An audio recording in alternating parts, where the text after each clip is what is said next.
नमस्कार हम दोस्तों, आगे एक नए वीडियो के साथ आप लोग व्यस्त। तो गाइस हम रिव्यू करने वाले आज एक कलू का गाना आया है। आना जेएमएफ फिल्म से ये गाना आया है, जिसके ऑनर है बद्री झा। वही बद्री झा जो पहले सारे गामा हम भोजपुरी में काम किया करते थे। गाना बहुत ही जबरदस्त है। गाने को लिखा है अभिनव प्रताप सिंह ने और म्यूजिक है रवि राज देवा का। आपको पता है कि भोजपुरी में जो भी गाने बनते हैं वो डबल मीनिंग बनते हैं। अगर डबल मीनिंग का ऑस्कर होता तो भोजपुरी वाले हर साल कम से कम 10 ऑस्कर लेके आते, क्योंकि कोई डबल मीनिंग में इनको बेट नहीं कर सकता। और वही सारी चीजें इस गाने में दिखाया गया है। फल फ्रूट के साथ साथ डबल मीनिंग पे भर भर के ध्यान दिया गया है। और कलू जी ने बहुत अच्छे तरीके से गाया है। शिल्पी राज के साथ ये डुएट गाना है और इसमें आपको देखने को मिलेगी अरोही सिंह।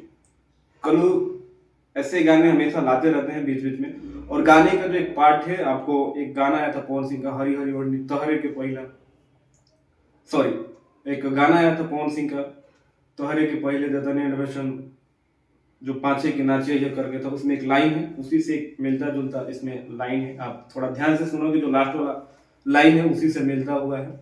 तो बहुत बेहतरीन गाना है और आप ढेर सारा प्यार दीजिए और जाइए देखिए जेएमएफ फिल्म पे। और बहुत ही प्यारा गाना है। कलू जी को इस गाने के लिए 5 में से 4 नंबर दिया जाता है। बाकी मिलते हैं अगले वीडियो में, तब तक अपने भाई को इजाजत।